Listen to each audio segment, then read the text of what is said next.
छत्रपती शिवाजी महाराज की जय भवानी। शिवछत्रपतींच्या भगव्याची लाज ज्यांनी राखली आणि महाराष्ट्रामध्ये महायुतीचं शासन येत असताना ज्या मतदारसंघानं राधानगरी भुदरगडमधनं जो भगवा सुसाट महाराष्ट्राच्या चौदिशेला सुटला आणि खऱ्या अर्थानं महाराष्ट्रानं कधी पाहिलं नव्हतं इतकं घवघवीत यश महाराष्ट्राचे मुख्यमंत्री एकनाथजी शिंदे साहेबांच्या नेतृत्वाखाली महाराष्ट्रामध्ये निवडून आले। त्यामधले आपले आमदार सन्माननीय प्रकाशरावजी आंबेडकर हे खऱ्या अर्थानं महाराष्ट्राचं भूषण म्हणून त्या ठिकाणी आपल्या नेत्यानं वर उचलून धरलं।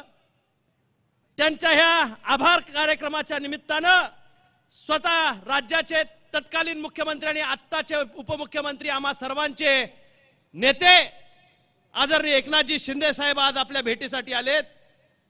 साहेब, रेकॉर्डवर आज तुम्ही उपमुख्यमंत्री शासन म्हणत असेल, पण जनतेच्या मनातला मुख्यमंत्री कोण असेल तर तो एकनाथ संभाजी शिंदे हा जनतेच्या मनातला मुख्यमंत्री आहे। आणि मला मुद्दामून सांगितलं पाहिजे, हु इज एकनाथ शिंदे पासून सुरू झालेला प्रवास जगाच्या गुगलनं रेकॉर्ड मोडलं होतं। एकनाथ शिंदे साहेब कोण आहेत हुडकत होते। आज तळागाळातल्या शेवटच्या माणसाला जरी कुठं जाऊन विचारलं आणि साहेबांची गाडी थांबली तर बारकं शेंबडं पोरग सुद्धा येत आहे आणि शिंदे साहेब आले म्हणताय। ही ओळख 2-2.5 वर्षामध्ये खऱ्या अर्थानं एकनाथ शिंदे साहेबांनी तमाम महाराष्ट्राच्या नवतरुणांच्या हृदयावर कोरून ठेवली। आज साहेब आपण आभार मानायला आलाय, खरं आम्ही तुमचे आभार मानले पाहिजे। आंधळा मागतोय 1 डोळा आणि देव देतोय 2 डोळे। आम्ही मागत होतो कोल्हापूर जिल्ह्याला तुम्ही मंत्रिपद द्यावं। आपण प्रकाशरावांच्या रूपानं मंत्रिपद तर दिलंच, पण पहिल्यांदा स्वातंत्र्यानंतर या तालुक्याला मंत्रिपद मिळालं आणि पालकमंत्रीपद पण मिळालं। ही पहिलीच वेळ आहे की कधीही या तालुक्याला न्याय मिळाला नव्हता। डोंगर वाड्या वस्त्यांमध्ये राहणारा माणूस कधी या मुख्य प्रवाहामध्ये येईल वाटत नव्हता। मगाशी ताईंनी ज्याचा उल्लेख केला, एका कारखान्याच्या कामगाराचा मुलगा ज्यावेळी खऱ्या अर्थानं पालकमंत्री होतो ना, त्यावेळी ऊर अभिमानानं भरून येतं, कारण सामान्यांची चळवळ ही पुढे जात असती। या सगळ्या कामासाठी म्हणून ज्यांनी पाठबळ ताकदीनं उभं केलं ते आमचे मार्गदर्शक आणि आमचे नेते सन्माननीय संजय दादा मंडलिक, उपस्थित राजेशजी क्षीरसागर साहेब, आदरणीय यड्रावकर साहेब, सन्माननीय अशोकरावजी माने साहेब, सन्माननीय नरके साहेब, मिंचेकर साहेब, या ठिकाणी आदरणीय जयश्रीताई, उपस्थित आमचे रवींद्र माने साहेब, उदयजी सावंत साहेब ज्यांनी ही खिंड अतिशय जोरात त्या काळामध्ये त्या ठिकाणी लढवली। या ठिकाणी नाना कदम उपस्थित, जालंधर पाटील सर, सर्वच या ठिकाणी उपस्थित मान्यवर मंडळी। मी साहेब आपण इलेक्शनच्या प्रचाराच्या रणधुमाळीमध्ये इथं येऊ शकला नव्हता, तुम्ही मला पाठवलं होतं आणि त्यावेळी मी राधानगरी भुदरगडकरांना शब्द दिला होता की साहेबांनी मला पाठवून दिलंय, तुम्ही तुमच्या माणसाला आमदार करून पाठवा, नामदार करून पाठवायची जबाबदारी ही एकनाथ शिंदे साहेबांनी घेतली। आणि आज अभिमानानं सांगावं असं वाटतं साहेब, तुम्ही दिलेल्या शब्दावर ह्या तालुका तुटून पडला। अनेक वादळं त्यांच्या आडवी आली, पण ह्या तालुक्यातल्या जनतेनं तुम्ही दिलेला हाकेला ओ दिला। प्रकाश आंबेडकर जो आमदार तिसऱ्यांदा झालाय हा फक्त एकनाथ शिंदेंच्यामुळे झालाय, हे आपल्याला मला आवर्जून सांगितलं पाहिजे। शिंदे साहेबांनी दिलेली ताकद आणि त्यांनी दिलेले शब्द, त्या शब्दाच्या सामर्थ्यावर अनेक मोठे नेते उलटे गेले। मी त्यावेळी सांगितलं होतं, निकाल लागेल तो दिवस आठवा, गोळीगत प्रकाश आंबेडकर निवडून येईल आणि विरोधक फक्त झापूक झुपूक करत बसतील।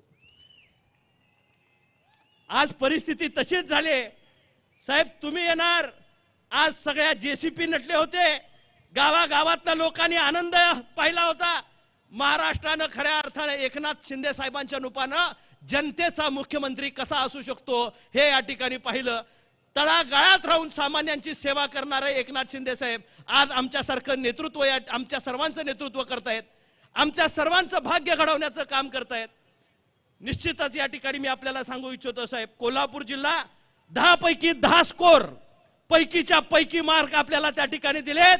तुम्ही कोल्हापूरला महायुतीचा पहिला मेळावा घेतलात, 10च्या 10 आमदार महायुतीचे आले आणि त्यातलं आपल्या विचाराचे 5 आमदार पहिल्यांदाच या ठिकाणी पहिल्या सलामीमध्ये एकनाथजी शिंदे साहेबांच्या नेतृत्वाखाली जिल्ह्यानं दिले। आज 5ही आमदार स्टेजवर त्या ठिकाणी उपस्थित आहेत। माजी आमदार या ठिकाणी उपस्थित आहेत, सर्व जिल्हा प्रमुख उपस्थित आहेत। या सर्वांच्या तालुका प्रमुखांच्या समोर असणाऱ्यांच्या ताकदीवर ही भगवी पताका तेवत ठेवण्याची जबाबदारी आम्ही या ठिकाणी घेतलेली आहे। उद्याच्या येणाऱ्या जिल्हा परिषदा पंचायत समित्या ज्याचा उल्लेख सन्माननीय दादांनी या ठिकाणी केला त्या पुढे नेण्याची जबाबदारी आम्ही सगळेजण या ठिकाणी घेतोय।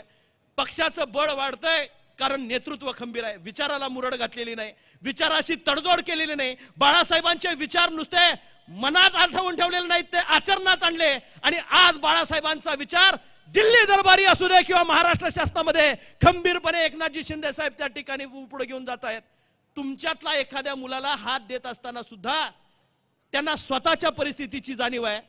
दरेगावातनं दऱ्याखोऱ्यातनं आलेला मुख्यमंत्री, जसं तुम्ही राधानगरीच्या एका तलावाच्या बाजूला राधानगरीच्या राहता, तसंच दरेगाव हे सुद्धा एका मोठ्या तलावाच्या बाजूला असणारं गाव आहे, विस्थापित झालेलं गाव आहे। आणि एका विस्थापित गावातल्या विस्थापित गावाडीतला एक मुलगा या ठिकाणी ठाण्याला जातो, तिथं आपलं भविष्य आजमावतो, आयुष्याचा झगडा उभा करत असताना नुसता झगडा उभा करत नाही तर नगरसेवकापासून महाराष्ट्राच्या मुख्यमंत्र्याची मजल मारतो।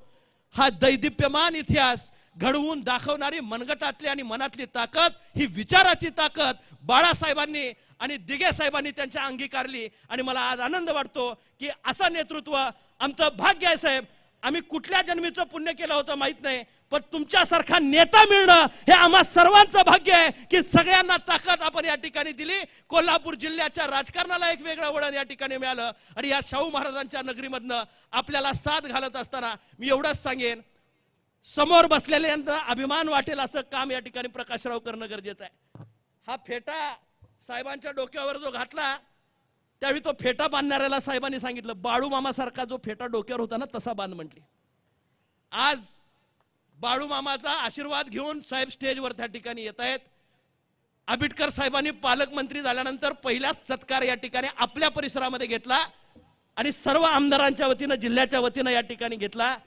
साहेब, ती घोंगड्याची ऊब तुम्हाला आयुष्यभर राहू दे आणि हातात ती न्यायाची काठी आहे, ती काठी नाताळ्याच्या माठी आपण मारण्यासाठी वापरा।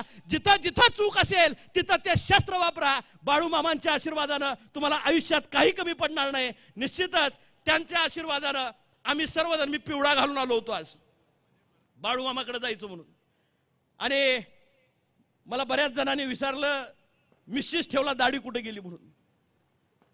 त्या सिरियल मध्ये साहेब बाळू मामाची मिशी मिसती आणि त्या सिरियलचा लौकिक एवढं वाढलं की देशभरामधले भाविक आज या ठिकाणी, या तालुक्यामध्ये, त्या ठिकाणी भुदरगडला, कागलला या ठिकाणी येऊ लागले। या तालुक्याच्या सगळ्या जडणघडणीमध्ये केलेल्या अनेक ऐतिहासिक कामांमधलं बाळू मामाचं तीर्थक्षेत्र विकास हे फार मोठं काम आहे साहेब। आम्हा सर्वांच्या वतीनं आपल्याला विनंती करायची आहे, पालकमंत्र्यांनी तुम्हाला ऑलरेडी ते सांगितलेलं आहे, पण बाळू मामाच्या नावानं चांग भलं म्हणत संपूर्ण महाराष्ट्रात मर्दुंकी गाजवणारी लोक इथली आहेत। या बाळू मामाचा भंडारा संपूर्ण राज्यात उधळतोय, त्याचा लौकिक वाढेल असा दिव्य या ठिकाणी देऊळ त्याचं उभा करावं आणि त्याच्यासाठी राज्यानं तिजोरी उघडी करावी, एवढी कळकळीची विनंती आजच्या कार्यक्रमाच्या निमित्तानं आपल्याला करतो। आणि परत एकदा साहेबांच्या शब्दाला मान देऊन आपण प्रकाश आंबेडकर आणि सर्वच आमदारांना या ठिकाणी निवडून दिलं, त्याबद्दल जिल्ह्याचा खासदार म्हणून आपल्या सर्वांचं ऋण व्यक्त करतो आणि माझी रजा घेतो। जय हिंद, जय महाराष्ट्र। धन्यवाद खासदार।